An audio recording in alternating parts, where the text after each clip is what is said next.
Welcome to Panto Dame Private Eye, Chapter 4. Have you got a pen? Simon Jeeves woke with a start. He'd been nodding away for about 20 minutes, just long enough to be a bit foggy. Pardon? Have you got a pen, please? Mine's run out and I need to fetch and finish this Sudoku before we get to Manchester. I'm changing there. Me too. Where are you heading? Some place called Greenfield. I'm going to visit my uncle there. Not seen him since I was little. Greenfield? That were on the news this morning. 30 kids disappeared in one go from school. Right out of the classroom. Teacher were guzzling down biscuits at the time. She's been suspended. Sounds grim. 30 kids, you say? Parents must be frantic. I hope it turns out okay. Here you go. Simon handed over a half-chewed biro. Sorry about the pen. It's the only one I've got. It does work, though. Thanks. Maud'll be so pleased if I can finish this one. She don't like an half-done puzzle. The man indicated a woman slumped in a seat, the remains of a cheese and pickle sandwich on her lap. 40 years we've been married and she hasn't changed a bit, he said fondly. 40 years? Wow. Congratulations. The longest Simon had gone out with anyone had been about 6 weeks, and that was way back in sixth form college. He'd managed to drift down to the grand old age of 32 without quite managing to pin down a steady girlfriend. He was 2 weeks into his suspension, and it had been the longest 2 weeks of his life. He'd weeded the garden, tidied out the garage, polished the furniture, and walked the dog until its legs were 2 inches shorter than it started. Only kidding. Not really. He didn't have a dog, but you get the picture. He'd got the letter from his Uncle Sefton last week, inviting him up to Goblin Manor for a few weeks to sort out some family business. Goblin Manor. What a cool name for a house. A bit spooky sounding in the middle of a village up north, somewhere he'd never heard of. Greenfield? Sounded okay. Until he'd heard about the disappearance from the school. He could hardly remember his Uncle Sefton.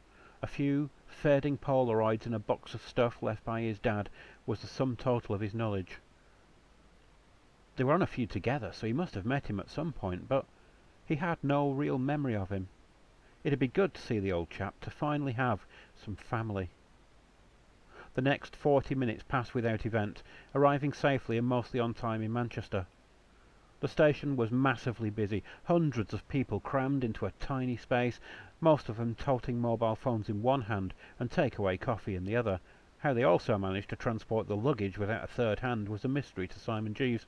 He'd had quite enough trouble just getting his case out the train door without terminally damaging any of his fellow passengers. Simon caught the tram across the city, marvelling that a northern city could have had anything so modern. Not a single sign of clogs or whippets anywhere. Amazing. 35 minutes later, he was on the train to Greenfield, clacking upwards into the Pennine Hills. The countryside here was lovely, far nicer than the industrial sprawl of Manchester, with its grimy streets and its busy people. The train slowed as it approached Greenfield Station, and Simon struggled to get his case to the doors, only slightly kneecapping a pensioner who had been standing in the aisle from Manchester, glaring at him, arms folded, fixed stare of doom pinning him to his seat. And northerners were supposed to be friendly. He'd seen Coronation Street twice, and that was enough for anyone. And there was definitely supposed to be more "Hey up, Chuck" than hostile glares that could kill a dragon at 40 paces. Was she expecting him to give up his seat? Had she never been on the London Underground? Ah! The train came to a stop with a jolt, sending Simon nudging into the limping little old lady.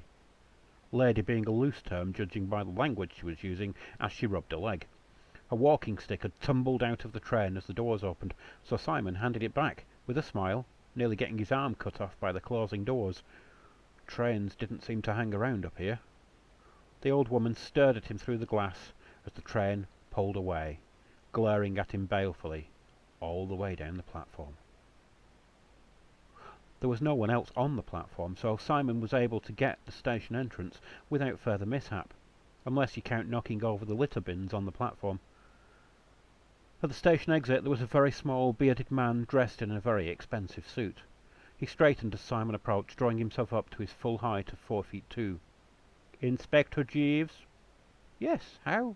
"My name is Pogson, son of Pog, senior partner in the firm, Pogson and Smith, in Delft." "Hello, The man seemed to expect him to recognise the name, but for the life of him he had no idea who he was, or why he should be waiting at the station for him. "We are acting in the manner of the estate of your late uncle, Sefton Jeeves, formerly of Goblin Manor, Greenfield." "My late uncle? Surely there's been a mistake. I only got a letter the other day." "I am afraid that your uncle is missing, presumed dead. He left us detailed instructions regarding his estate, should he ever be absent from Goblin Manor for more than 3 days without contact. There is no mistake in procedure, I assure you, Inspector Jeeves. Nor can there be any doubt that your uncle has passed to the other side. May I offer you my sincere condolences. Here are the keys for Goblin Manor. It is situated within 50 yards of this station, just there at the midpoint of the hill. If you have any concerns or questions, please use our office number, which is in the documentation, awaiting you at the manor. Good day, Master Jeeves. We will doubtless meet again, on this side or the other." With that, the man set off down the hill. Simon watched him go until his hay fever caught him out with an almighty sneeze. After hurriedly wiping his nose, he looked up. Pogson, son of Pog, had disappeared.